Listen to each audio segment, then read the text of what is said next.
Now we can begin the Anarchy After Hour. So I want to start with what I teased just a moment ago, and then we'll dive in more with Donnie. Um, Amber and I had a really good conversation yesterday. I think that they are over ratcheting this tie down, and I saw that article that you uh, uh, talked about, the one where the CIA is waging war on independent journalists. I think all of that, Yeah. even though I agree with that article, Chad, the one that you had it on Twitter, you said someone should go subscribe to somebody else. I don't remember. Oh yeah, Scott Creighton. Yeah. Scott Creighton's he's got Church Dog 42, I think is his YouTube channel or whatever. He's really good. Does like some really good breakdowns and like goes through and like plays clips and pulls up the articles while he's going and everything. Really good and very like not a statist, very like doesn't swallow the narrative and is on the necks of the official narrative purveyors and everything all the time. So But I think part of this, if you think about it, Trump has been against the media for this entire presidency, right. and he's got his people trained to get pissed off because of fake news and because they've been deplatformed. I mean, I'm pretty much not on Facebook anymore, so we've fallen Right. victim to some of that. And you're not even a Trump fan. I know. Well, because Like, they're you also just get gobbled up into the thing. They're like Right. anybody who sounds like they might be because they're Right. they're not a Biden supporter. If you're not a Right. Biden supporter, you get churned up and spit out. But I think that not controlling information isn't just spitting out fake information. Controlling information is also making access to information unavailable and making it so watered down that you don't know what the fuck to believe. Well, So doesn't Twitter like block YouTube? I mean, block BitChute links now. Yeah, so it's like, and they may not be alone on that. BitChute lost their one of their key links. Like one of the things that kept the site up got vacated like the day before the election. Yeah, so they're coming after all of us with a vengeance. There's truth to that, but I think they're doing it in the particular way that they're doing it, out in the open, and specifically pointed it at Trump people to get the Trump people shitty because they are trying to foment hate. When Biden is officially made, or if Trump's officially made, it doesn't really matter, officially made the new spokesperson for the oligarchy, when they make that official, the Trump people are going to get pissed. And I think they are trying to get them out into the street violently. So can I dig into that a little bit? So like I don't disagree, but I think this is back to our double-edged sword thing. This is one of those, like, if you think about like a brilliant tactician's approach to things, you want to achieve your overarching strategy, which is to funnel more people into the slaughterhouse, drive people to the kill box, basically, then what you do is you create an environment such that the Trump supporters see this as suppression of the real digging into the voter fraud thing. Okay. So that's how they see it. And so then if it ultimately gets suppressed enough to where Biden is inaugurated in January, then you create that sense of like having it stolen from you, that sort of thing. By the same weapon, what they are also doing is they are making it seem as though there is no chance in hell that any of this is valid and that there's any chance in hell that Trump should ever even sniff an opportunity at that inauguration. And so that if he does ultimately somehow pull this out of his ass, legally or recount wise or otherwise, it's like Bush Gore is going to look like a fart in the universe compared to this shit that's about to go down. So I don't know that I'm starting to wonder if it's even necessary for them to like drum up a bunch of angry Trump supporters, because what I've seen already, it's pretty funny. I tweeted like, it's like, man, boomers just stay accidentally downloading malware. Because did you see the video of the Black Lives Matter protesters in front of that guy's house? And he's like, look, there's my Biden sign. Don't be violent. Don't destroy anything. Be peaceful. And they're like, fuck you. Nobody cares about your white ass opinion. Saying be peaceful is white supremacy. Peaceful protesting is white supremacy. Telling people not to destroy stuff is white supremacy. And I'm like, holy shit, man! It was like when Nick Sarwark used Talib Kweli to go after Eric July, and then Talib Kweli called him a racist anyway. It's like they don't give a shit about your Biden sign. They will burn your fucking house down too because you're old and white.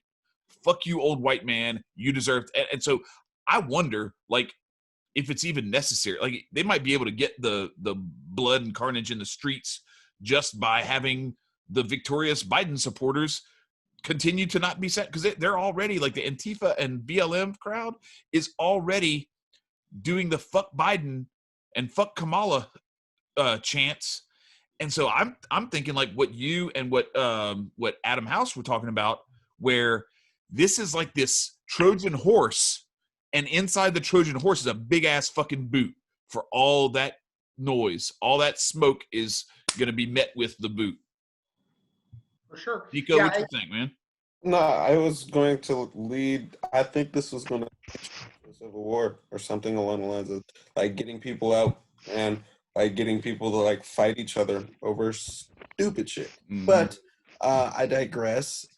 I think that Biden, they're announcing it and they're doing the same thing with Gore. They're pumping everybody's heads up. They're pumping everybody's heads up so that they can get this big old, because this shit is all planned. Come on now. Right. No, this is like a WWE or like Game 7 of the finals of, you know, it's a Super Bowl or whatever. He stepped on the line and the ref looked at him and was like, I didn't see it. Like, you know, right. It happened. Exactly. You know it happened. Yeah, like when the Saints should have gone to the Super Bowl and they had that pass interference right in front of everybody and they were like, No. Fuck. When Marshawn Lynch was on the box, and you're on the 1 yard line. They decided to call a pass play and threw a pick. I was like, oh, man. You had the best running back, and let me stop. Okay. Bring back Benny Cunningham's Twitter account. He was trying to. He said all the NFL games are rigged. They're all scripted. You sign papers saying you're not supposed to talk about it. I was like, oh shit! And then there goes his Twitter account. Boom, gone. He just deleted. Yep. Everything's rigged. It was rigged so that it could blow up. Everybody's still cooped up in the house. Everybody's still on lockdown. People are living day to day on these weak ass checks that are coming in through the government that are being printed out of literally nowhere. And then all of a sudden we get phase 2 because it's starting to get cold outside. People are starting to get the sniffles. Mm-hmm. And, that's going to aggravate everything. Oh, shit, this is going to go on through the winter time. This is going to get kind of funky, boys. This is going to get interesting. So I want to bring Donnie into this conversation. Donnie, what do you think about all this nonsense? Well, how I view this, it's still dialectics. It's still left and right. Mm-hmm. And it goes on all levels. It's just not the donkey cult or the elephant cult. You still got atheists, religionists that they're baiting. And everything they do is always two sides. Mm-hmm. And it's sad that people don't view it this way, is that they're going to pitch you on two sides against each other. So you go out there and kill yourself. And that's really the end goal, is for us to be culled down so they can keep their system of slavery going. Because there's too many of us being born now, heaven forbid we reproduce, you know what I mean? Like, oh God, we have children. Let's cut them down. But all of this is just, as I see it, on the course we're going. I don't even see a civil war. I just see a 5, 6, 7, 8 sides going out there just killing each other because you believe something different, and none of it's the truth. And and I see that's where it's going. I wish it wasn't going that way, but as it's going, that's probably going to be the end goal on this, and I don't want to see it. That's why I go out there and I tell people, please grow your own food. Please use cryptocurrency. Please get a 3D printer. Please protect yourself. Please get in groups of people and protect each other. But also, I'll throw this in there. Please don't worship money as a religion, as most people do. We don't need that to live. That's their biggest controlling factor in life is money. Over government, religion, anything. The biggest control system they got over us is money. Yeah, there's a reason that the Federal Reserve is controlling all this shit. And you know, I again need to tell people, go look up all the shit we're talking about. Ain't none of this really hard to find. You know, the Bankers Manifesto, if you type in on Google Bankers Manifesto, it lays all this shit right down out in front of you. It was presented to Congress by, I can't remember the congressman's name, right before the Federal Reserve Act. He put this out because they the Bankers Manifesto was written in the 1890s, and it sat until they were ready to launch that shit when they did the Federal Reserve Act. And he tried, and I can't remember the congressman's name, but he tried to get it put out in front of people. And it lays out just bare that they're doing what Donnie was talking about. They are dividing, conquering. They are getting us arguing over shit that doesn't matter so that they can push the two sides of their agenda, which is one side of the, and it's simple.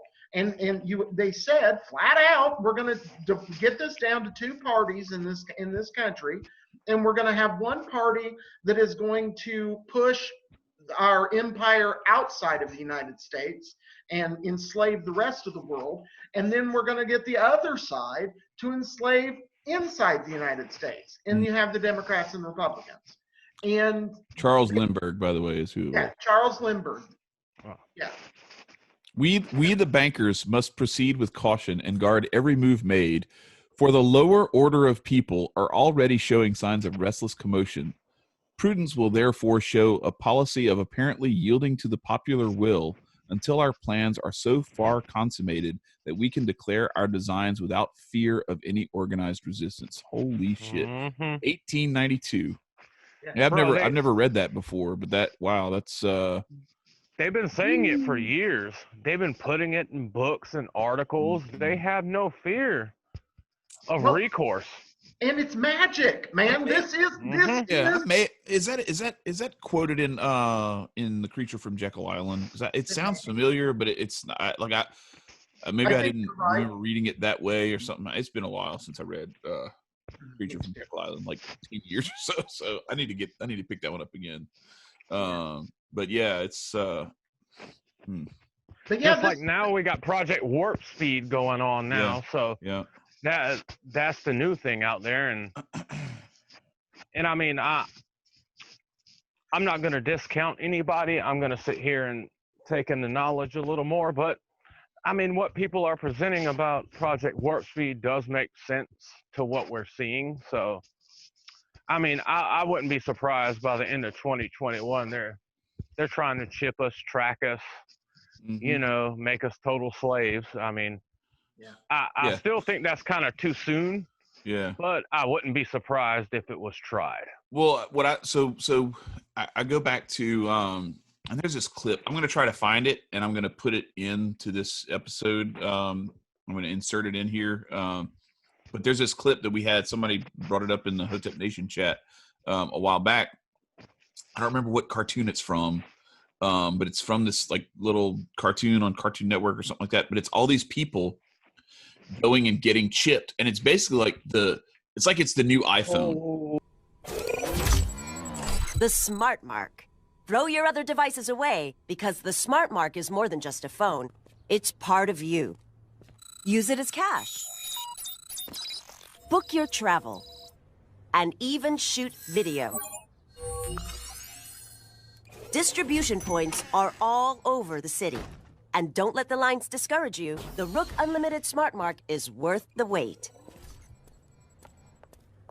I never realized how wonderful technology could make me feel. The Smart Mark has brought order to my life. And the best part? It's absolutely free. A gift of thanks to our city from Rook Unlimited. Oh, you can record, people are live streaming from their chip. People are like doing their social media stuff. They're buying everything with their chip and everything.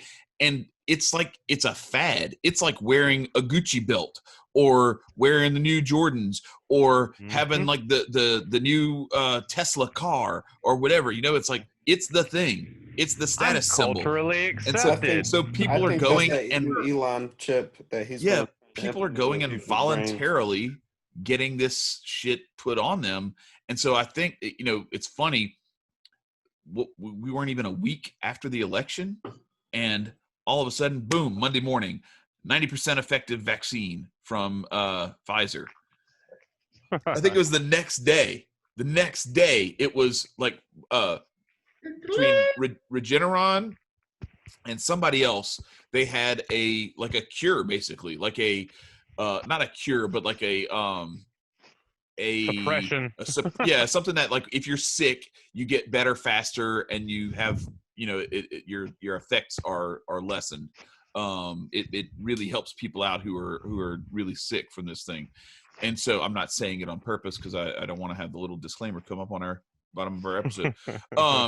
But so like it was like, oh, okay, I see how this is going. So and I was telling somebody today, those are the guardrails, that lead you to the slaughterhouse. On the one side is this dark winter, the second wave, all the lockdowns and all that stuff that are starting to pop back up. And on the other side is, you better get this vaccine, because if you don't, then you're not going to be able to travel. You're not going to be able to go to concerts. You're not going to be able to go to sporting events or anything like that. And we got to have our bread and circuses. So if you don't do those things, then so what it is it's like, okay, cool. So you don't want to be over here and you don't want to be over here. So you're going to stay right down the middle, and you're not going to jump over the rails because you want these things. And so right down the middle is, oh, you want to not have lockdowns anymore? Cool. You want to be able to go to all these events and travel the world? Cool. Get this vaccine, and then all is well. And then that's the kill box. Well, you know what they did? They introverted what was truth. You have the left and the right brain, which to be a balanced mind or to awaken the third eye is to take the center path. Right. But their path isn't the center path. It's the path to the slaughterhouse. Right. They introvert everything that is true. So the cure for all that is to awaken mind, body, soul. To awaken the body, what do we need to do? We need to practice agorism in the physical world. We need to detach ourselves physically. And then for the soul and mind, we need to start delving into the occult and to awaken ourselves. Or at least the meditation and stuff, so you're alone with your thoughts. So one of the things that this little conversation reminded me, several months ago when this whole mask mandate bullshit came out, because that was, you were talking about, Donnie, that you don't know that they're going to be able to do it this early and that kind of thing. I think the mask thing was their kind of test run to see how many people were going to resist, how many people were going to say, yeah, go fuck yourself over a mask, when they want to put out the vaccines or the chips or whatever. We put out because we're assholes, we put out on our show or on our store a mask that has the inverted pentagram with the satanic symbol on it. It says the slave shall serve 666. But I wanted to read what I wrote for the description. The description says, these masks sure are troublesome to wear. You can't buy or sell anything without them. The good news is they will soon be replaced with a small mandatory tattoo. Oh, yes, sir. You know what I think's gonna happen is that the second wave is going to happen around Thanksgiving. There's going to be a big nasty wave right around Thanksgiving. Yeah, they already fucked up Easter. Why not fuck Thanksgiving and Christmas up too? Not just Thanksgiving. Black Friday. Everybody's going to go Black Friday shopping or attempt to go Black Friday shopping. Yeah. And it's gonna spike massively. I bet. Oh, I got you. So you're saying you're still gonna be allowed to go Black Friday shopping because you gotta get that retail spending up. And all the big box stores, we gotta shut down all the small businesses, but you got to make sure Best Buy and Walmart and they'll watch every brain dead person be like, like it's okay to go and spend it. My little brother said the only reason why they drop the prices so bad is because it's all their faulty products. They just line them up and they just ship them to you and give them for you for the load. Come on and buy them. Come on and buy them. It's all their discontinued stuff, and I never thought about it like that, but you're probably right. It ends up broken anyway. I'd rather say, support Black Market Friday. Let's change the narrative on that one. Right. Like buy Black Market. Yeah, go ahead. For sure. It's all good. For sure. Right. For sure. Yeah, absolutely. Every chance I get, man. I gotta give props though. My Bitcoin's going through the goddamn roof. Yeah, no doubt. Shit. It was the worst time possible for my my Coinbits to get because I'm in Louisiana. They went through some licensing stuff and everything. So for 3 months, I haven't been doing my weekly deposits or whatever when it was in the 10s and 11s, and now it's almost 16, and I'm like, man, it'd have been really cool to have another couple $100 in that. I'd be up to almost a quarter of a Bitcoin at this point, and that would be tight. But I want to end up with a couple eventually, but I don't know if it's going to run away from me before I get a chance to do that without having to throw 60 grand at one. But I wanted to go back to what we were talking about during the more deep occultism stuff. Y'all were talking about I think you were talking about Crowley going into the learning the devil so that you can understand that side of things, because it's kind of like knowing the danger of something so that you can understand how to navigate it and how to avoid it and how to protect yourself from it. Have any of y'all ever read the Screw Tape Letters by C.S. Lewis? No. Never mind. Well, then I won't ask. You're a sleeper cell, Chad. The Screw Tape Letters. It's basically so you've got so Uncle Screw Tape is a demon, and he's got his little lesser demon, his nephew, who is assigned a human, and he's reporting back to his uncle, and so it's letters it's correspondence between the two demons about how to basically steal that soul, and it's a lot of it is keeping them distracted, keeping them focused on the faults of other people and comparing themselves to other people and how much better they are than other people and all this other kind of stuff. And there's a lot of this, when you think about how human psychology works and how we are, we're kind of pulled into a lot of that evil shit just by this false sense of superiority that we can get that keeps us. It either blames other people for our problems, which keeps us from getting better ourselves, or it just keeps us wallowed in self-pity, which keeps us from even trying. So since there was nothing there, since none of y'all have read that, maybe some of the folks who are watching have read it and might want to comment in the comments. But so I wanted to ask about this thing. So when you think about, because Marcus, you said you were talking about everything that has ever existed, everything that ever will exist is all God, and that there's a the good and evil is part of that intent and manifestation. So when you're encountered with someone who is, because I think all of us, none of us here is an atheist, right? So we all believe that there's something that, out there, mystical in the universe. So when you encounter someone who tries to like to explain their belief in the non-existence of anything, where do you like? What's your let me explain. So for me, the thing the question that is not answered for me from atheists, that would make that until it's answered, I can't go there with atheists. I don't have any problem with them. You know, we can get along and love each other and love humanity together. I just am still going to go on myself believing in God, in a higher power. I always go back to the okay, well, if the Big Bang started everything, well, then what started the Big Bang? Okay, and all right, well, then what started the thing that started the Big Bang? You know, and I always go back to this.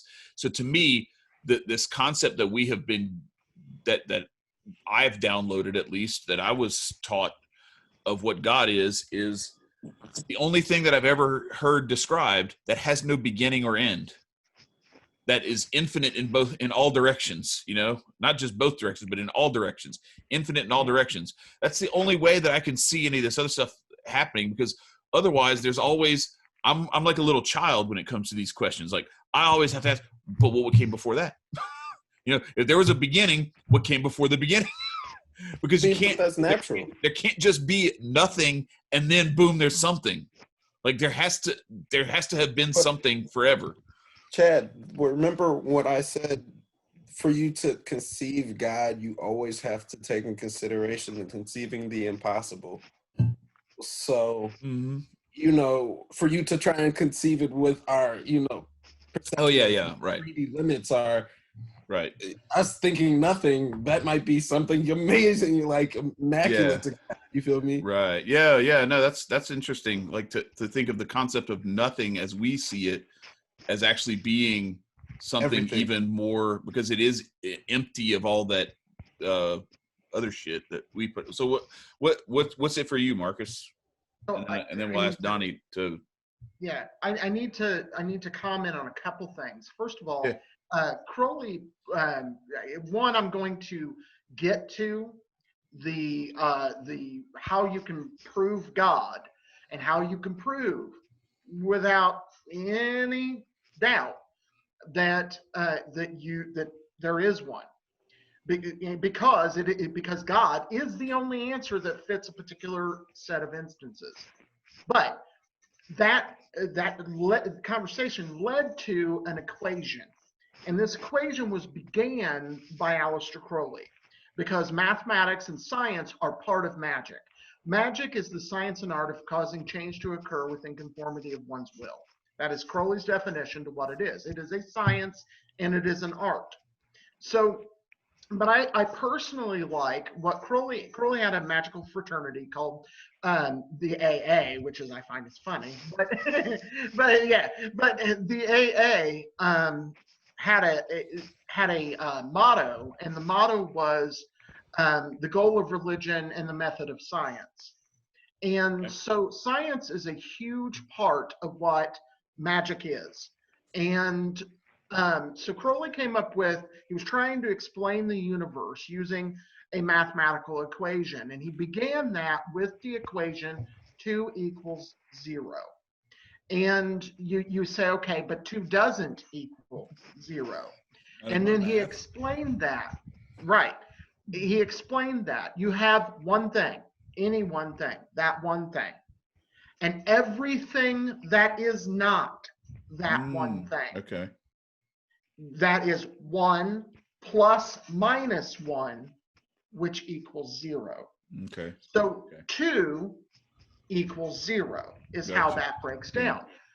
Well, there was a guy that followed Crowley named Kenneth Grant, who elaborated on that theory. And what he said was, he took that equation, show if you put the 1 plus negative 1 in parentheses equals 0, so you have your parentheses, and you put in front of that a negative symbol, so not that, that is what the universe is. So I want to start with that equation. It is not that. Now, how do we get that in our universe? So you mean that whole equation of 1 plus negative, you put a parentheses around the whole thing and then put a negative symbol or -1 times that or whatever. Right. So it's like, so it's basically -0, which is right. Same thing, but it's just a different, a mirror reflection of what 0 is. Okay. Correct. On either side of Gotcha. How do you get there is the next question. And the answer to that is entirely too long to really get into here in its fullest state, because trust me, it starts with Aristotle. Aristotle had a 10-volume set called Metaphysics. It is huge. I listened to it over a week for 8 hours a day. That's how long this shit is. But the entire purpose... Was it in Greek? No, it was not in Greek. It was in English. And the person I listened to it on AudioVox, and the person reading it was awful. I was gonna say, man, that's LibriVox. God bless them, but man, it's like some of that shit is like listening to Siri. Listening to Siri read something back to you. Right. It was terrible, but it was interesting enough that I kept it going because it proved this statement that there is a entity which we call God, and this is what he proved, what Aristotle proved, and I'll get to how we prove it nowadays. But Aristotle proved in metaphysics that there is a God who is linked to everything that is, that always has been and always will be, and is the equation of what nature is. Okay, proved it. How we get there and how we get to that using the basic ideas of physics. And again, we really don't have the time to really get into it, but how we get there using science to prove it is that science has proven that we live in 3 dimensions, okay?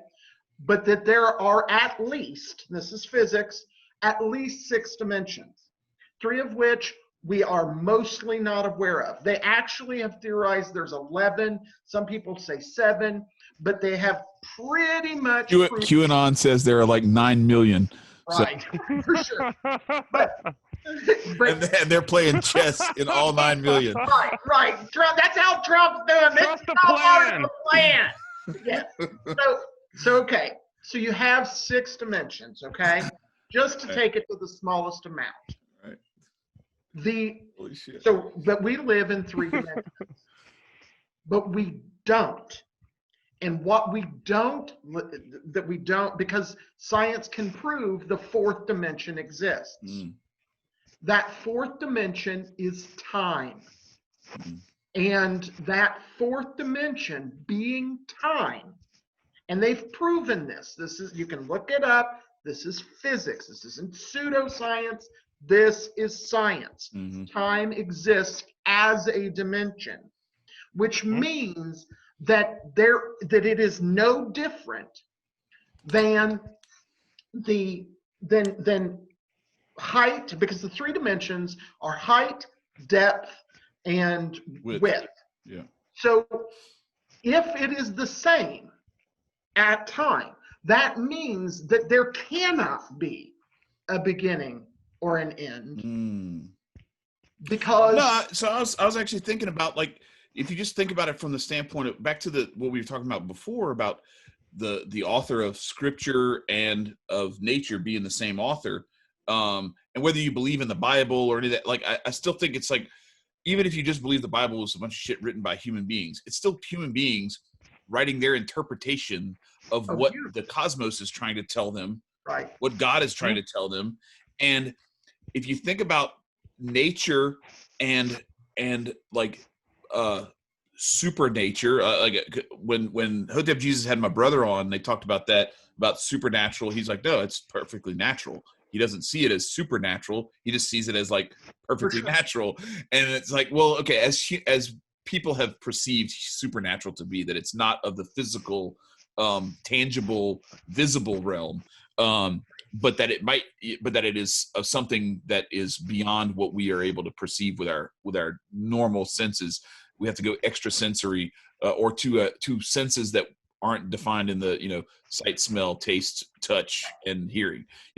So I just think of like the concept of infinity existing, the fact that we have a numerical definition of something that no one can possibly like physically demonstrate or I don't know, delineate, elaborate on. Right. But that it definitely exists. We can definitely see that like a line can go that way and that way forever. Right. That's why the line is, and everything else is a line segment or array, or like you have these things in mathematics, and I'm like math is. I'm not a mathematician or anything like that, but that's like part of what I do for a living, is statistician stuff and everything. So when I think about this stuff, that really jumps out to me. Like, okay, this is something that we all agree helps to explain the physical universe we live in. How can it not be part of the extra physical, or even the physical in time and space, and eternity? How can eternity in both directions not be considered in the same way? And not just in both directions, but in many directions. Right. Omnidirectional. What it does, when you analyze time and you look at the fact that because it is non-physical but provable, they're basing quantum computers on these concepts right now, and it is working. Mm-hmm.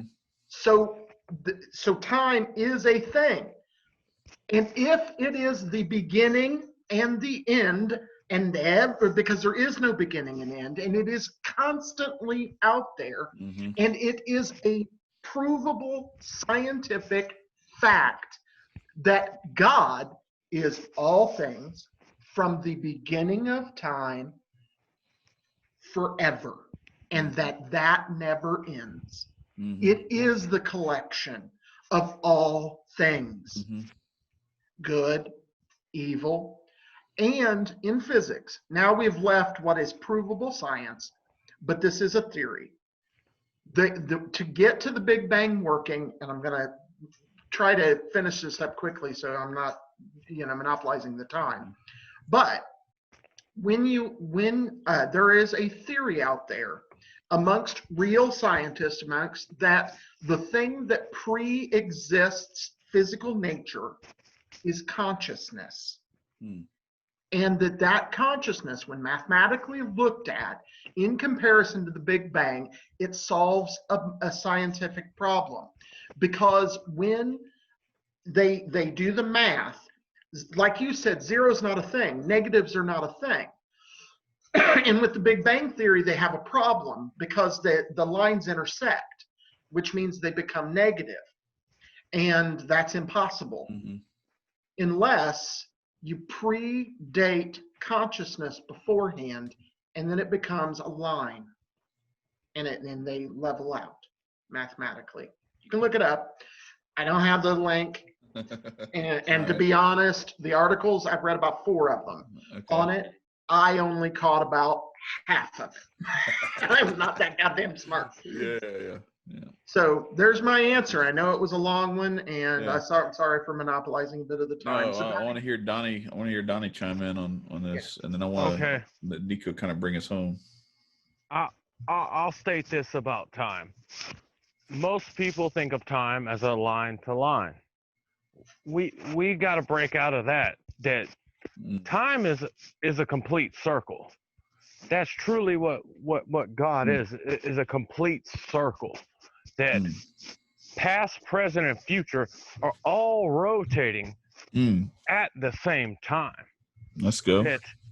That I can be incarnated here, past, present, and future at the same time, and yet I can do this as the universe can be multi-layered all at one time. And I know some people will say, well, if you're incarnated here, how can you be there? But do you understand the vastness of what the soul is? Mm-hmm. And I believe the soul can be broken apart millions or trillions of times, all at one time, experiencing all these different lives at one time. And I think really that's what experience truly is. That's what time truly is a multitude of experiences going on at one time for one thing, to learn self. And self is God. Despite we're all separated, we are all God. We are all experiencing everything at one time, and everything grows back to self. And that's time. The end goal is what? Oneness, God. The beginning is the separation of the Big Bang, but they're happening at the same time. That's really my theory that I have working. No, I love it. I love it. That's actually really cool. So the separation is the Big Bang, and it's almost like it's a. I don't want to reduce it to a game. No, I would claim it as game. Yeah, but it's almost like hey, this would be fun. Let me break myself up in all these pieces. It's a huge game. And then I'm gonna enjoy the dance of it all coming back together.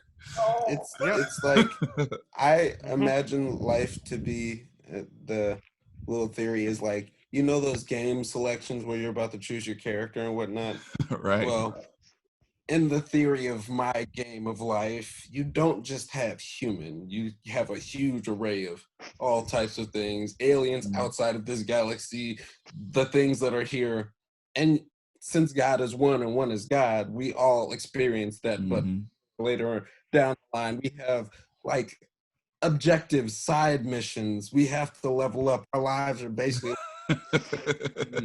so like you get through this wheel, you choose your character, and then you have this spread of life where it's like, okay, well, this character has to learn this. And so with these, you have a different spread of possible different realities spread into depending on which task you do, and you follow suit, and then it spreads to more. It's like a big ass puzzle that's just off into different lives and alternate realities that you're living. It's somewhat like if you've ever watched Watchmen, the show. It's like Dr. Manhattan. He lives in the present and the past and the future, all because time is only relative to them. He breaks down time. He is the essence of time. He can be anywhere in the time-space continuum because space and time are in correlation. They just is. And so with that being said, what you guys were saying was what I'm saying, but in a video game. Now you got me really, really jonesing for that Demon Souls remake for PS5 that's coming out. I love the Souls genre of Xbox, games. Like legit smoking and on fire. There was like a Xbox. Fuck Microsoft. Fresh out the box, smoking. Yeah. You're about to recall them, I bet. Again? Too fast. I gotta put this in there because all of this just comes together into a fun symbol. There in Hinduism, there is again, Hinduism is a bunch of religions, but one of them, and my favorite one actually, is Shaivite religion, which is the worship of Shiva, and Kali worship fits into the Shaivite system. But the best picture of Shiva is Shiva Nataraj, who is pictured, and he's God in this system. He is what God is. And he is dancing joyfully in the middle of a circle that is on fire. Oh, nice. Yeah. Huh. All right. So can y'all indulge me for just a few more minutes before we wrap up? Yes, sir. I had the craziest dream last night. I don't know what it is, if it's just like I'm not getting enough sleep or what's going on, but like I haven't dreamed like really and like been able to remember and recall this much detail in a long time. There's symbolism. And that's happening everywhere, bro. That's happening really? everywhere. Yeah. Really interesting. Okay, so check this out. So peep my dream, because since my Twitter name is no, I don't. I mean, I'm gonna say it right now so that I don't have to write it down. I remember the whole thing. They help. I promise. And I'm gonna. Well, yeah, I know, but I'm saying like I've already like told it a few times, so I kind of know, and it's gonna be recorded here. So I hopefully this way I won't have to. But as I remember more details, I will. What shit? What was I? I was saying something about dream. No, it's how shit. I don't remember. Anyway, whatever. So I had this dream. I want y'all to. Oh yeah, I know what I was gonna say. So since my Twitter name is Otep Nebuchadnezzar, y'all. Speaking of a ring of fire, you have to interpret my dream, or I'm gonna throw you in a pit of fire. So here we go. So it starts out. Where I somehow run into on the side of the road in the woods somewhere a young Haley Joel Osment, okay, and a zombie is chasing him and trying to kill him. So this makes sense because I have been seeing these memes lately of like Haley Joel Osment like saying I see dead people, and then at the bottom of the meme it says and they're all voting for Biden.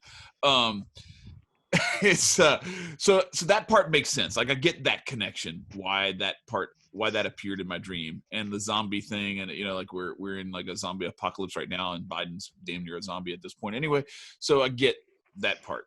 So I'm trying to save Haley Joel Osment from getting killed by this zombie. So I'm like fighting off the zombie. I'm like telling him to run, and I'm trying to distract the zombie or lead him in a different path and all this kind of stuff. Somehow, I don't know how, I don't remember how we got here, but we end up at like this neighborhood pool kind of clubhouse place or whatever.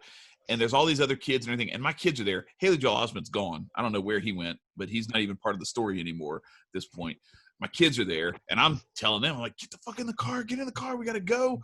Like the zombie's coming, he's gonna kill us. He's probably gonna kill y'all first because he's chasing a kid earlier. I was trying to help that kid. So we get in the car, and then and my son, who like broke his wrist today, he actually in this dream, he's like getting out of the car, keeps getting out of the car and like dribbling between his legs and doing all this stuff. Trying to show off his basketball skills, and I'm like, get the fuck in the car, the zombie's coming. And the little girl from Jurassic Park is in the back of the car with us. I don't know why she's there, but she's there. And so finally everybody gets in the car and we drive off, and we end up and we're at this like palatial house or whatever that has like what looks like about 6 Olympic sized pools worth of pool water type stuff around. And there's like, it looks like trying to think the game The Last Guardian. I don't know if y'all seen that one, but it's got like this very the way that the house is built is like this very old castle, very slightly old castle, like a lot of stone and everything, and like stone pathways and all this kind of stuff, and a lot of water, like real tranquil pools and everything around it. What color is predominant? Gray, blue, and like green probably.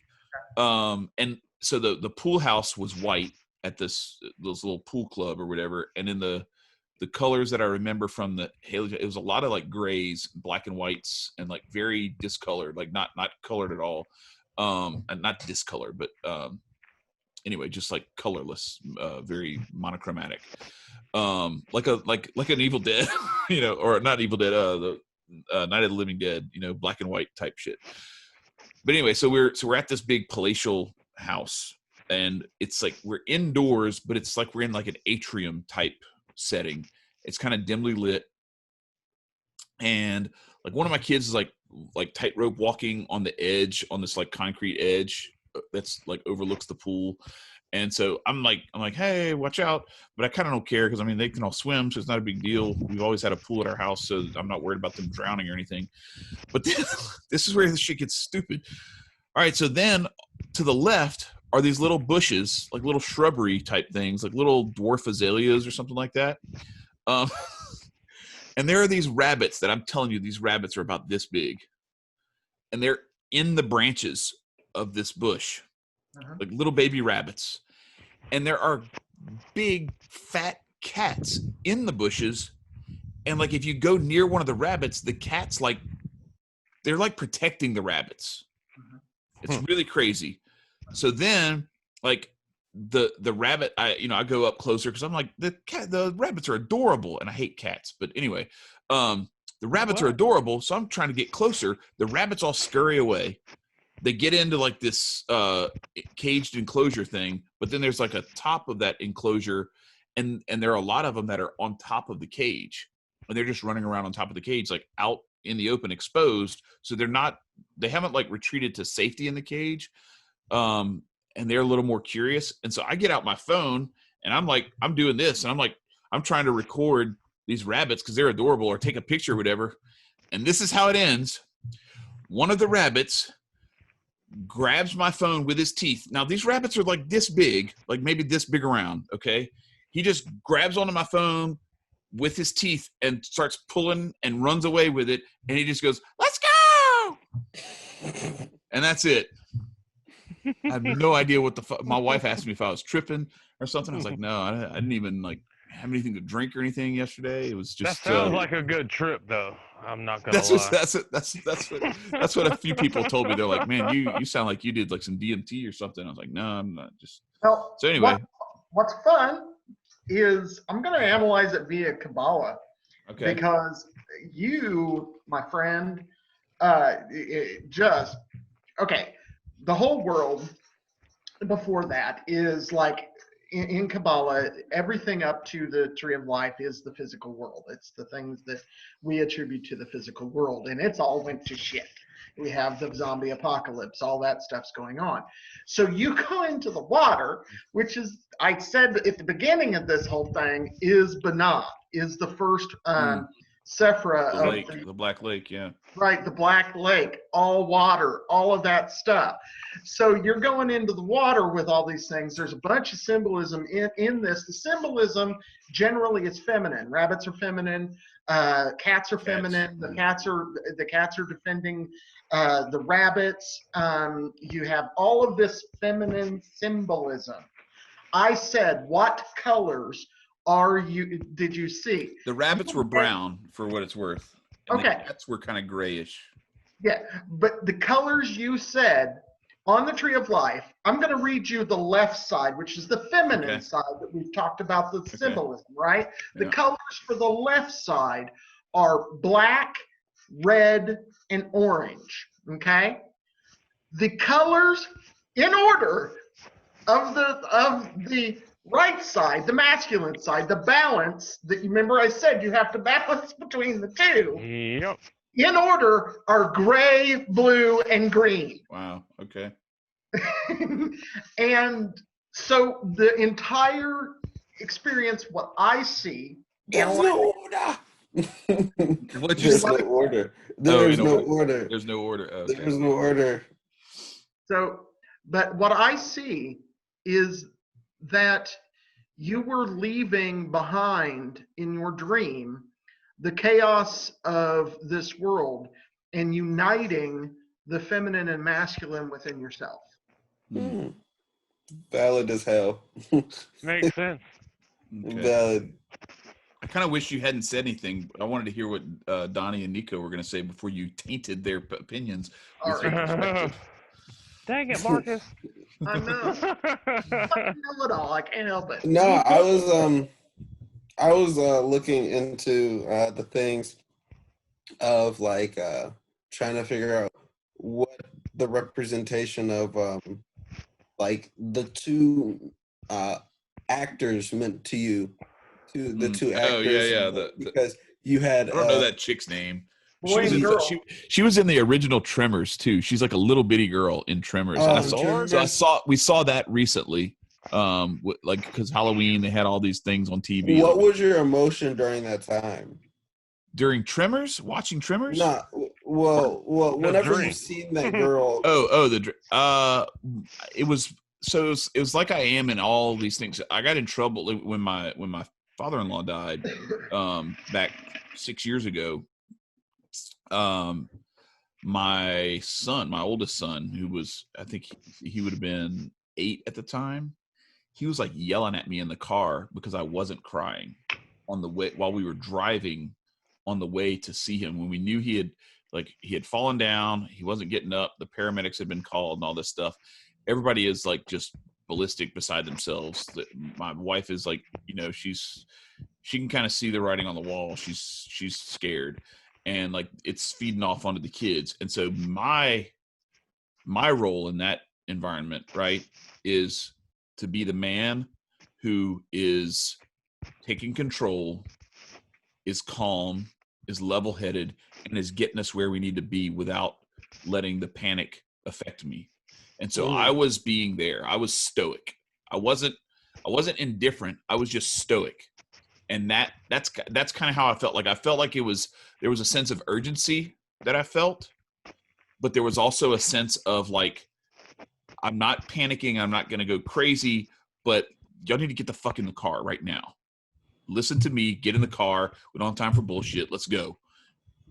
That kind of mentality. And then once we got to the other place, then it became like a place of peace and tranquility. Like my emotions shifted from problem solver and like you know what I mean? Like that your adrenaline kicks in and it gives you, instead of panic, it gives you that calm, that fight instead of flight. Focus. Yeah. The focus of like, I'm here to fight. I'm here to like do what needs to be done. And yeah, I know I'm fleeing. I'm not staying back to fight but in terms of like the sense that I felt, it wasn't like run away. It was more of like, this is not like something that we can physically contend with. Let's get the fuck. And y'all need to get with me. And so then once we got there was like a sanctuary sort of feel to things. So with that being, it's like a reflection. Like if you think about it, your dream is like a reflection at this moment in time, where you have to transition from that stoic into that serene flow of water, if you will. That, like you said, those 7-8 Olympic fields, that's just showing you water is all about emotion in a sense. So you gotta like let things flow. And that's what a lot of things the timing is impeccable. Oh shit. Oh shit. Look, if you're paying to be here for this episode, Marcus just chatted us in the chat. I need to piss. So that's why Marcus disappeared. And it was right as Nico was saying, you need to let things flow. You cannot write this stuff. All right, go ahead, Nico. But you gotta let things. With the mature adaptation to life, you have to let things, overwash you. And sometimes being taken away with it, but sometimes not. That's just the way of life. And for your kids, that you've done good. You've done good. They know how to swim. Damn it. And swimming doesn't only have to relate to the physical manner. You've made sure that you've dropped gems or, hey, pay attention to this so that they can float in life. They can swim 6-7 pools. Well, and it's also revealing to me that there's a lot of stuff that I still need to impart on them that I haven't gotten to yet, that needs to happen so that because I want them to have that. And there's a lot of like, there's a sense of, especially like when like technological shit goes haywire at the house, there's just like daddy, dude, fix this, and I'm like, man, like I'm sick of fixing the same shit over and over again. Y'all got to know like what steps to go through. We've been through this several times. Like y'all got to commit this shit to memory. Like, yeah, but it's easier if you're here for you to just do it. I'm like, yeah, but like y'all got to prepare yourselves for when I'm not here, because I don't know how long I'm gonna be here. Like I get on the road and I travel. I get in planes and I fly. I might not make it back next week when I go to Michigan again. Like there's those kinds of things that as a father that you feel certain. There's Marcus. Did you let it flow? Did you let it flow? But no, there's a certain sense of wanting to, like, you don't feel like your job is done until you feel like you can kick them out of the nest and they're going to fly instead of just crashing to the ground. So And then for that social media thing, it's evident. So you got those gray cats, and then all these all the colors mean something. I don't know what they are, so you have to ask Marcus for that one. But the cats are the protective, and it's a feminine protector, and you got the bunny rabbits who are the adorable ones. But you also said you have a hate towards cats. The cats were doing something. Don't hate cats. you were doing something towards you're trying to get towards the rabbit, but the cat hit you, and you already dislike the cat. So there was already so the cat, none of the cats did anything to me. I just felt like the cats were kind of there, like looking, like, hey, you better don't fuck with these rabbits, you know, like that kind of thing. They never actually acted. They were just, I don't even know where it came from, but like the sense that I got was these cats are not eating the rabbits and they're not hunting the rabbits. They are actually protecting the rabbits. I don't know where that sense came from. So I don't want to give off the impression that like that I saw them doing anything that gave me that impression. I just felt that, like, that was just my sense when I woke up from it, was like, what the fuck were those cats doing? Like, why were they protecting the rabbits and not trying to eat the rabbits? Like, those rabbits were perfect bite-sized rabbits. I've seen they were like mouse-sized rabbits. You know, it's like the perfect meal for a cat. Well, it's like the lion and the mouse analogy. Yeah. So anyway, so that was the thing with the cats. I just wanted to make sure, and I don't know. I'm not a big fan of cats, but maybe that was part of it. It was like, you know, the cats needed to show out for me so that I wouldn't hate them so much. I don't know. So what you got, Donnie?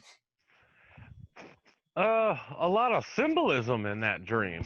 All right. For one, I'm gonna go with the green and blue, and I'm gonna go a different direction. The green is the green ray chakra, which is of the heart.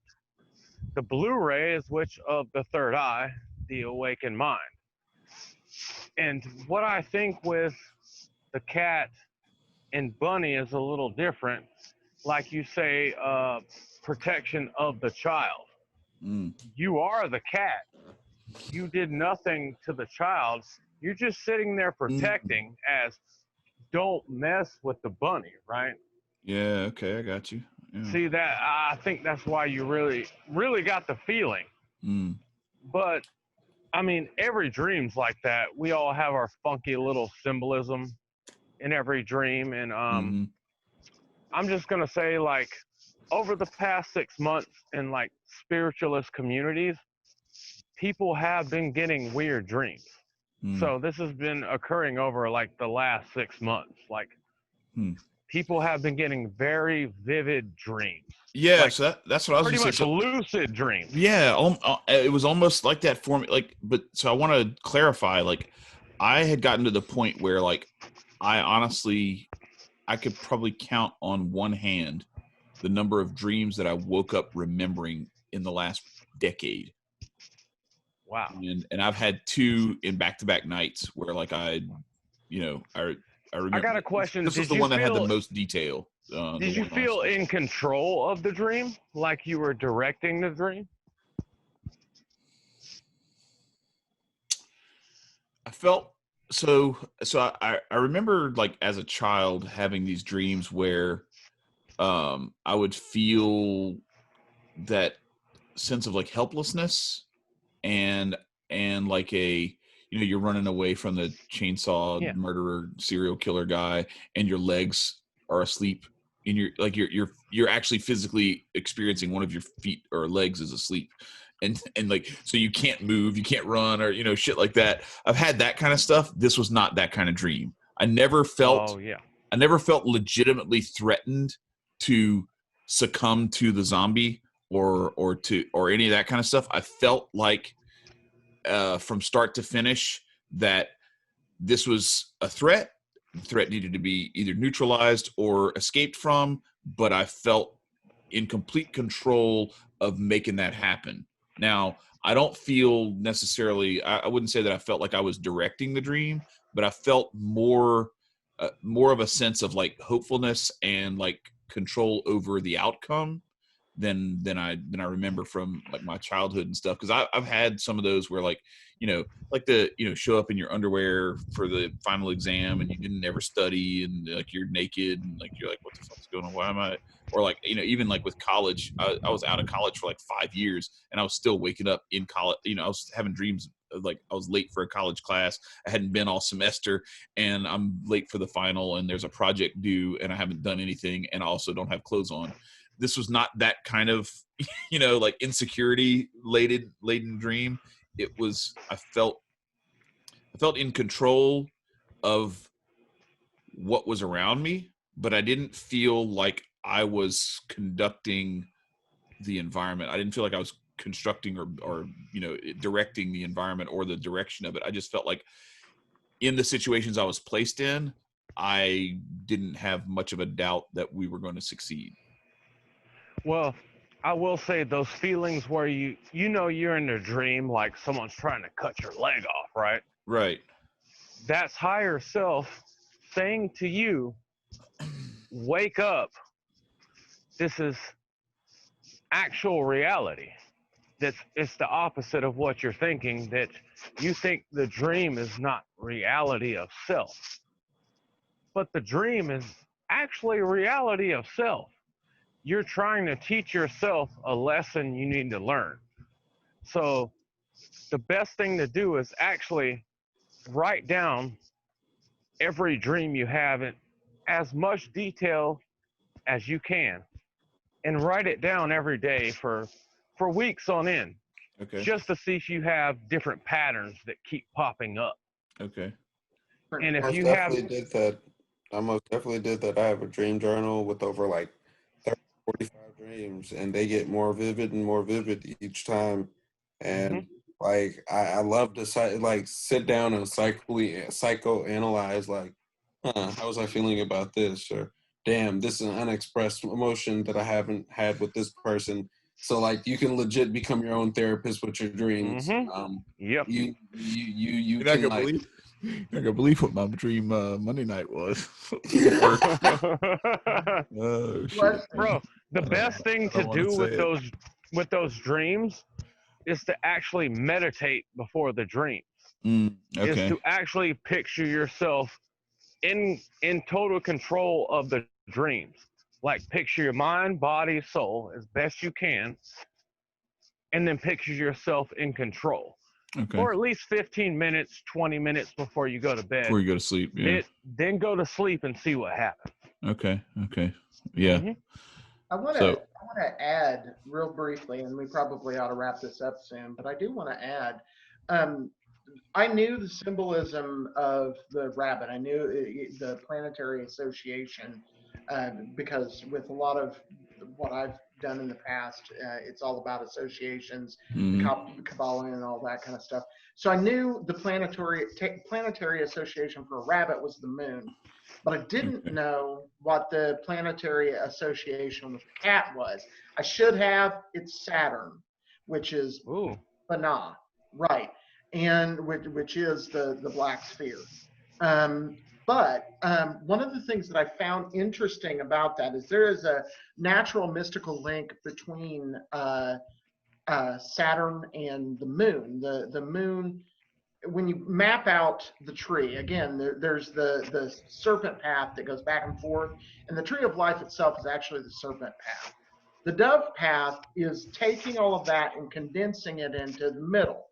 And up the middle, you wind up with the beginning, the earth, all the zombies and craziness you were dealing with, the moon, the sun, and Godhead. So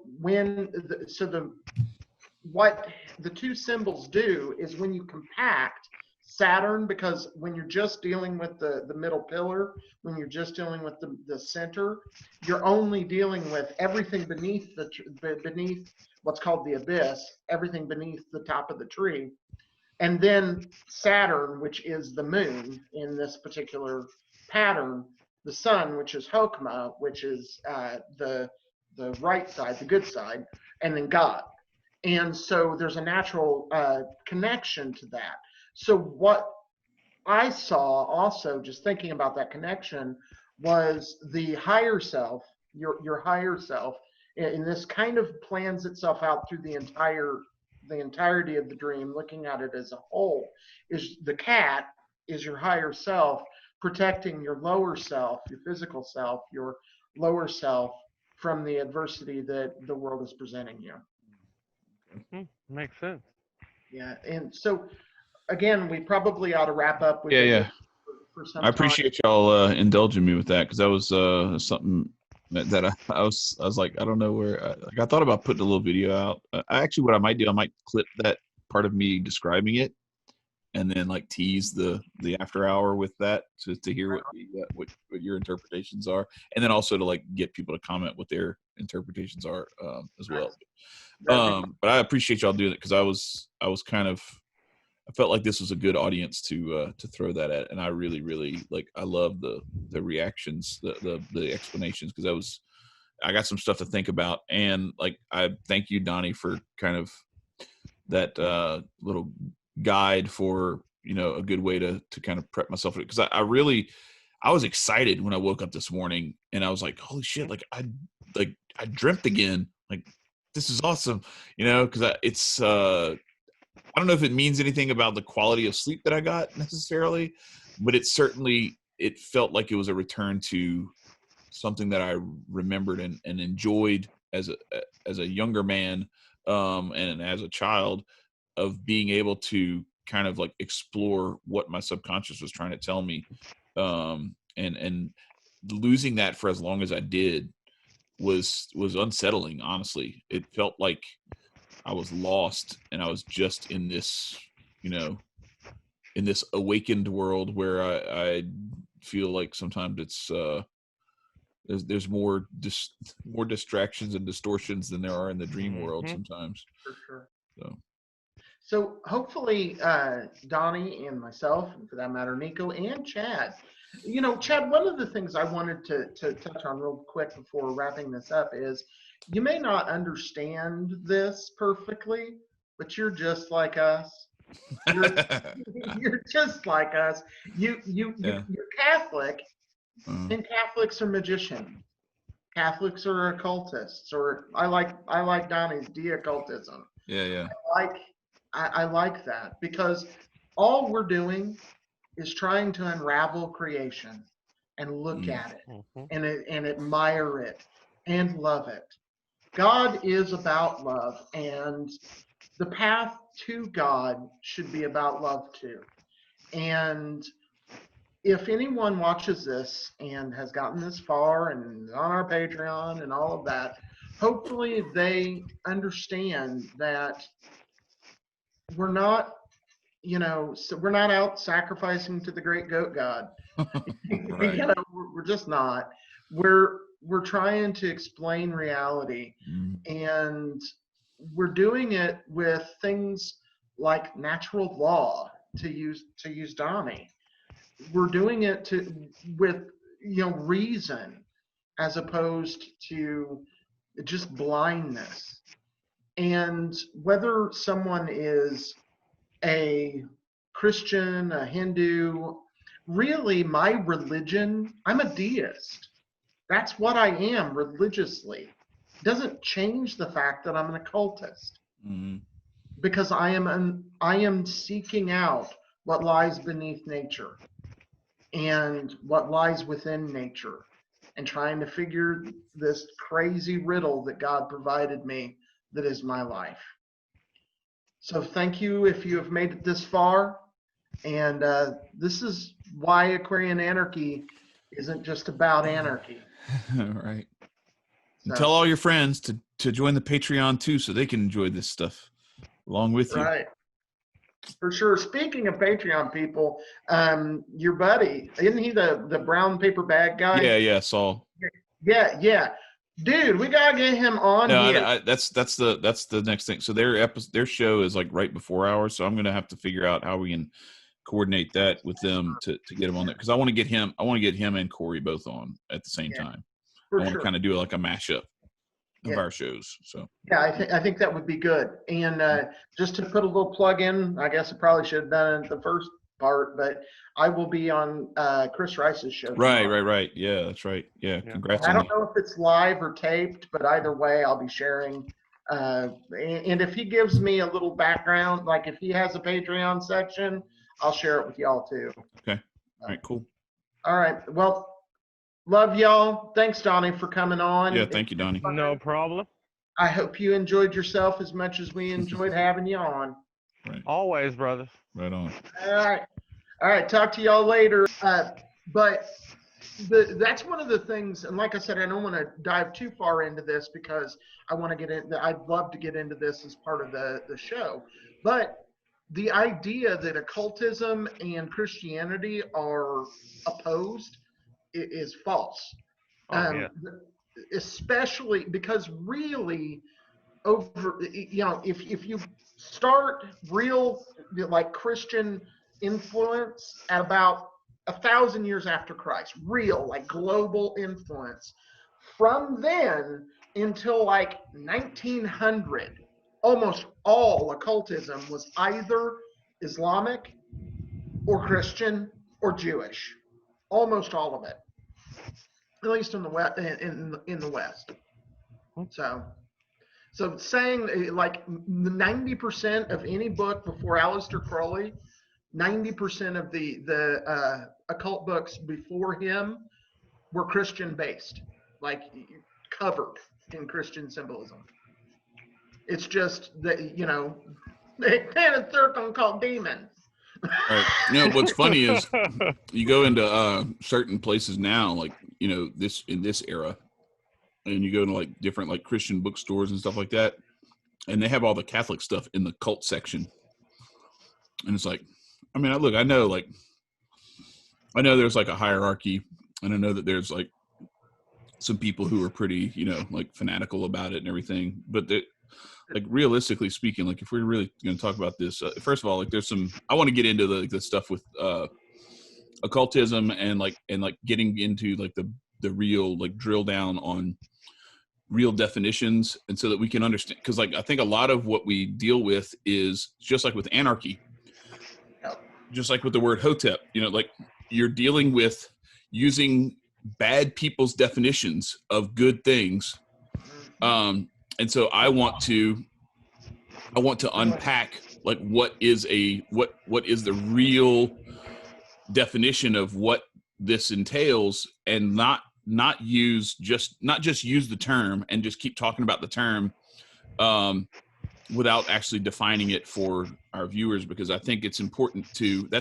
me that's one of the things. And you go back to like Ayn Rand and so many other folks, that one of the fundamental things that gets missed in so much discourse is definition of terms.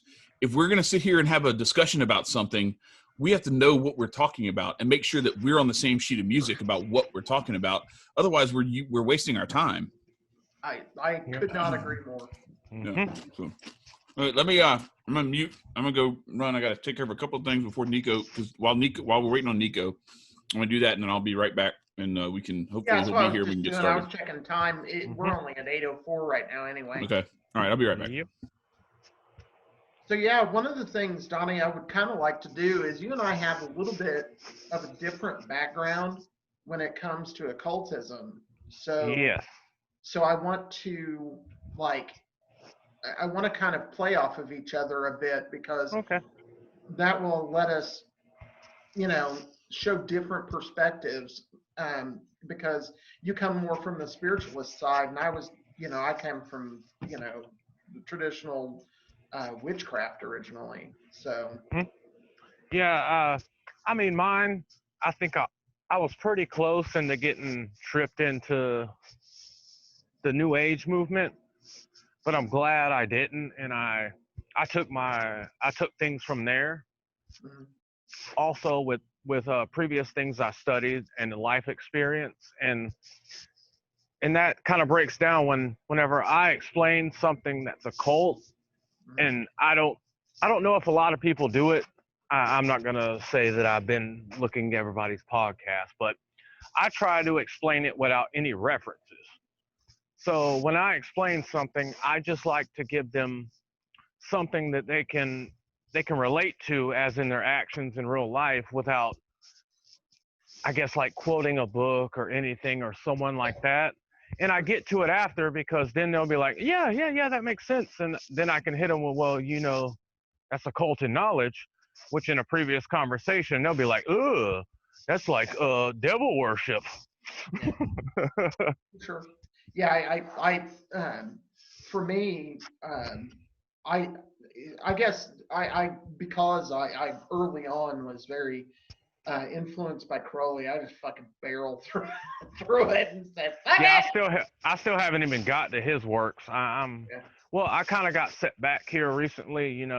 I know you probably saw my cat passed away, and I did. you I'm know sorry to hear that. yeah, she was like a kid to me. So recently, I haven't really been taking anything and taking in any new knowledge since she's been sick and since she's passed away. I just, to the point now where like I got to get down and do some more shadow work and get back in balance and go forward again.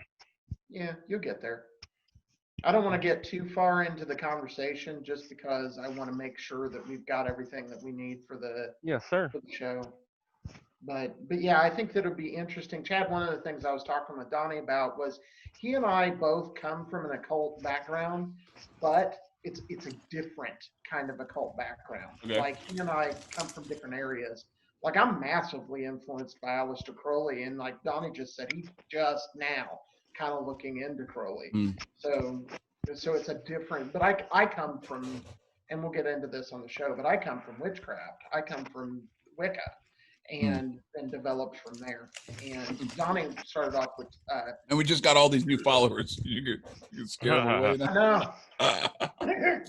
Well, the thing is, I mean, I think that I actually like the timing of how this is working out, because we had Mark Kreslin's recently and talked about the Christian stuff, and then we're going to be doing this, and I think it's next week Aaron comes on and we'll be talking to a Christian minister.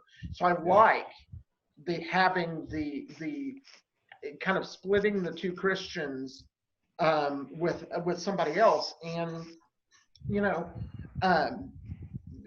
so I like that, and I think I'm with you a lot too, Chad, that really, because I really think that it is all about, because people get scared of symbolism.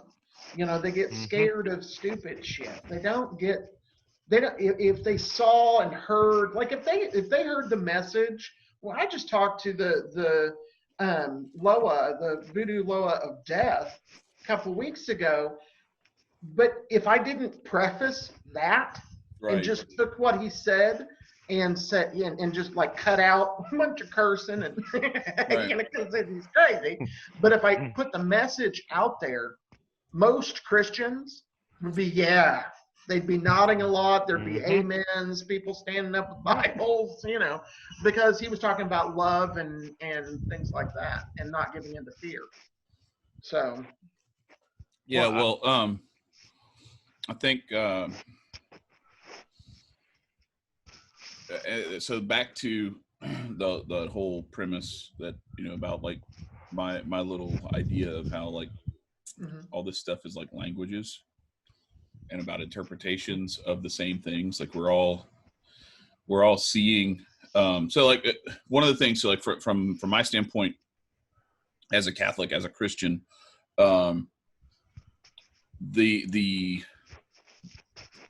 we, or at least I, and there are plenty of folks like, so like one of the guys, the guy who developed the Big Bang Theory. Now, I don't know, there may have been somebody else before him or something like that. And, but like the guy who is credited by and large with the Big Bang Theory is Georges Lemaitre. He's like a priest, he's a Catholic priest who came up. So like the idea that this stuff is like antithetical to Christianity or Catholicism or anything like that is preposterous. And the best phrase that I've heard to describe this stuff is that Scripture and nature have the same author. So a lot of what we're dealing with is human beings and their interpretation of nature on the one hand, science, right? Because let's face it, like this whole thing of like believe in science, trust like no, you have this whole believe in science thing is bullshit, because science isn't about belief. Science isn't about proving things. Science is about trying to find the best explanation for things, and nothing has ever actually been proven. Like, all we are dealing with is the prevailing theory in every respect. The idea that people think things can be scientifically proven, all you can do is eliminate theories based on the fact that they don't explain the thing as well as something else does. And they miss the mark in however, whatever degree, to whatever degree. So the concept of evolution, the dinosaurs, all of this other stuff, the Big Bang, and all that stuff, I don't think it's incompatible with what we see even in the creation story. And the other thing is too, like, a lot of people want to try to interpret the Bible as though it's this literal historical scientific document, which is ridiculous on its face. Like my brother talked about, like, the word Bible actually like literally means library. And in a library, you have poetry books, you have legal books, you have narrative works, you have historical works, philosophy. You have philosophy, right? You have all this. You have songbooks. You know what I mean? Like, you have all these different things, all these different types of literature that make up a library. And to take the Bible literally word for word is retarded, and is also like it's using it for the wrong purposes. It's not even, that's not even like the way that it's meant to be used. So anyway, my whole thing with all that stuff is, if you understand that human beings are trying to understand the cosmos, the unseeable world, and trying to understand the visible and tangible and physical world at the same time, and then they're trying to make those two things make sense to each other, Sure. It makes sense that we are still evolving in our ability to match those things together and understand them both. And a lot of what we're dealing with is just either people at different phases, different levels of that understanding, or seeing it from different perspectives and interpreting it differently, similar to like I described languages, that you have French people have a certain word for fish. They have pêche, and then in Spanish it's pescado, or anyway, and then we have fish, the word fish, but then you go to some other languages, and I don't know what it is in Mandarin, but it doesn't make anybody right or wrong. It's just we're pointing at the same thing, and we just have a different word for it. Sure. And so I try to, and the other thing is, I go back to some of the other stuff that my baby brother is like, he's brilliant, and he's like super studious and everything. He has some common sense issues, but he's working on that. He's gotten a lot better over the years. But he's brilliant, like super intuitive about like spirituality and all that kind of stuff. And then also is really good at, a really good researcher, good student, and very studious. But one of the things that, and I guess one of his influences said is, like, if you want to find the things that are the most important to the human condition, it's like, look for the stuff that's the most violently and persistently profaned. Yeah, for and sure. So that's where, when I see stuff like this, I'm like, okay, so occultism equals bad. All right, let's talk about it, because I tend to think that the people who I really think are bad do a lot of shit to try to undermine some stuff that might not be bad, because they're afraid of it, because it threatens their way of life, and it threatens their hold and their control and power over things. Yeah, what I've been doing is looking for a quote. I can't find it right now, so I'm going to stop, but I can give you the gist. I know who said it. It's Sri Ramakrishna, who is one of the influences on me personally. Mm-hmm. He was a really interesting Hindu, I'll get into him in a second, but I'll make my point first. He was talking about holy books in particular, and the Bible as one of those. And he said, just because you can read a Bible doesn't make you religious. Just because you can read a religious book and even quote a religious book doesn't make you religious. It is the practice of that religion that makes you religious, not being able to, quote off fancy words. Right. The thing I wanted to say about Ramakrishna, it's really interesting.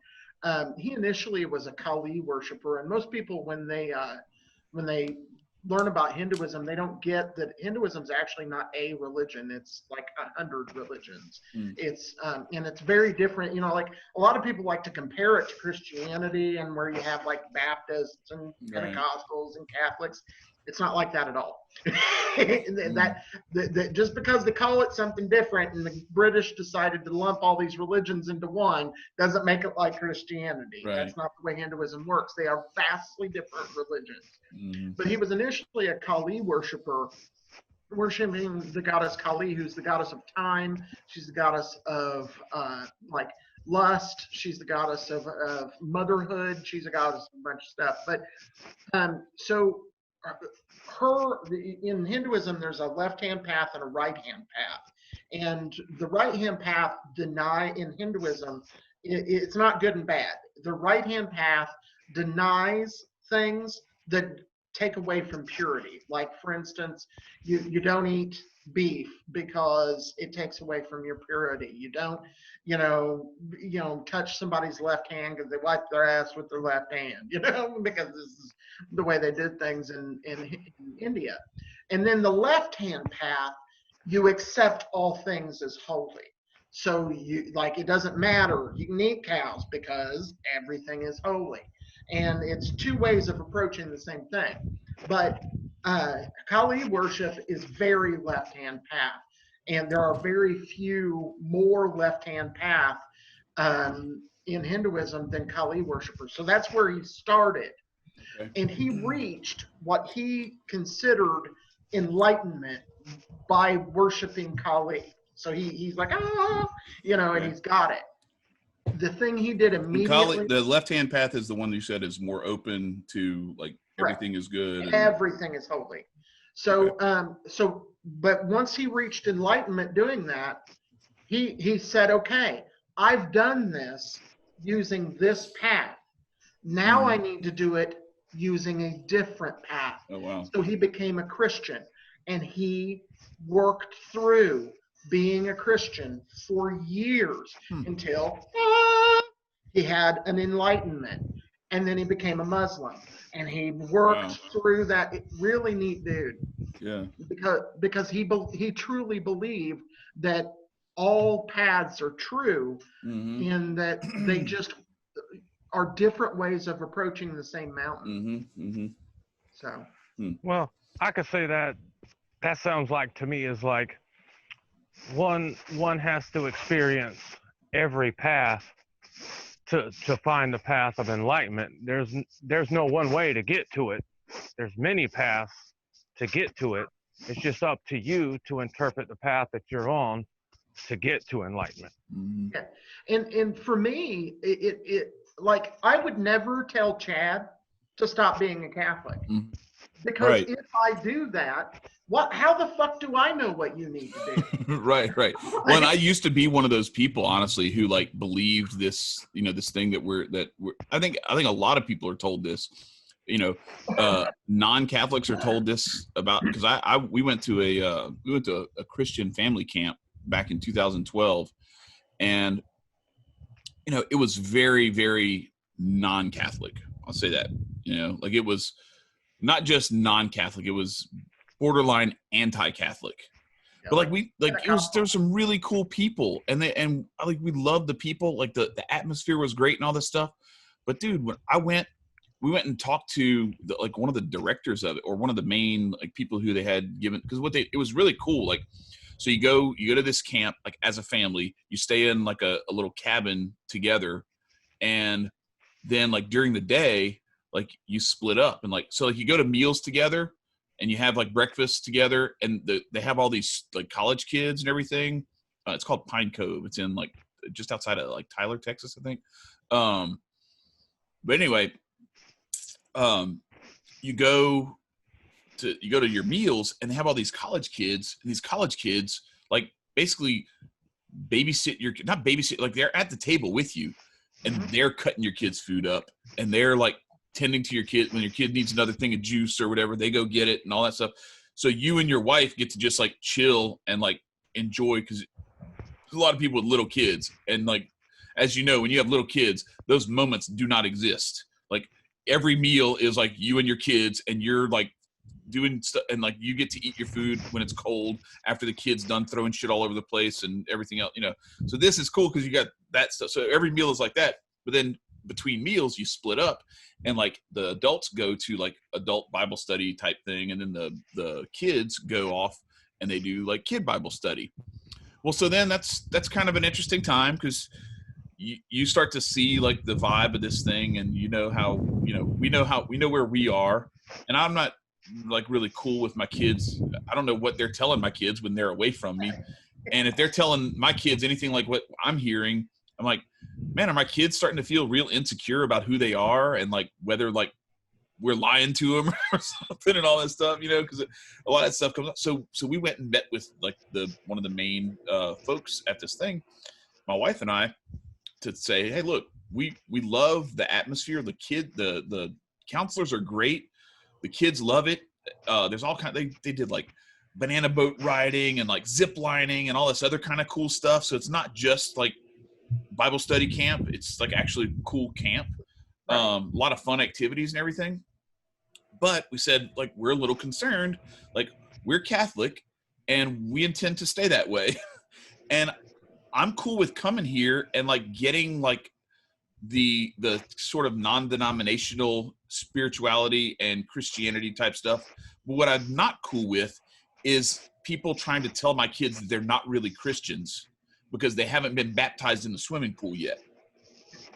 You know, and that their baptism that they already had when they were babies doesn't count, or any of that kind of stuff. Like, I'm not cool with that. Like, if you're going to try to start telling my kids stuff that I don't believe in or agree with or whatever, and you're not going to offer me an opportunity to like explain myself to the rest of the people here, then like, I don't think, you know, like, can we just all agree to like just do our own thing, and we can just kind of keep it on the let's focus on the shit we agree on phase of things? Because that's the way I operate anyway. I try to be more of like an ecumenical type of person in that realm. This dude like just went in on me and starts attacking me about like how bad, like all this bad stuff about Catholics, and how all the stuff we believe is wrong, and how, you know, and then like telling me some bullshit that we don't even believe and attributing that to me. I'm like, I don't hold Mary higher than Jesus. I don't know where the hell you get this shit from, but like, no, this is not like. Anyway, it was just like this whole weird like. So we never went back again, because it was like, I'm literally coming to you saying, hey, this camp that costs like a couple of grand to go to for the week or whatever that it is really cool. We really enjoy it, but we have some concerns. What can you do to assuage my concerns? And he's like, fuck your concerns. You should be concerned, because fuck y'all. And if y'all don't convert to whatever this is, then, and I was like, nah, I'm done, man. I'm out. And I actually talked to, like, there was another guy who was a younger guy, and, you know, we talked about it and everything. He's like, look, I'm really sorry that's how all that shit, Nico's here. I'm really sorry that's how all that shit went down. That's not how, you know, we don't want you guys to feel that way. You know, and he offered to have me talk to somebody else. He actually turned me on to a philosopher, Peter Kraft, who's really, really good on that subject. What's up, Nico? Hey, what's up? My bad, guys. I was helping our grandmother out. No worries. What I think, Marcus, because I've been recording all this stuff. What I think we can do is we can have that part, and then whatever we do for a little bit of time afterwards, and that can be, so we don't have to go as long afterwards necessarily. For sure. So Nico can be here for the whole regular show, and then we can just edit those two pieces together for the after show. So it'll be kind of like a before and after. But anyway, no, Peter Kraft is awesome, like a great philosopher. And this guy actually turned me on to him. So I was like, well, that's cool. Like this guy actually like offered me a legit Catholic source who's like a really great, deep philosopher. Yeah. Cool. And so he was kind of cool, but I was like, no, I mean, I appreciate you as a person, but we're not coming to that camp anymore because like there's all these other people who aren't you. Yeah. So I don't. And it hurt because like I really wanted to feel like a sense of like openness and welcoming. I'm not over there trying to convert anybody to Catholicism. I'm just trying to like offer my kids a place where we can go do something together as a family and have fun, and also have something wholesome that like builds their spirituality as part of it. And instead I got like shit on, and it was very hurtful. And I didn't appreciate that. So. For sure. And that's kind of shit I try to avoid.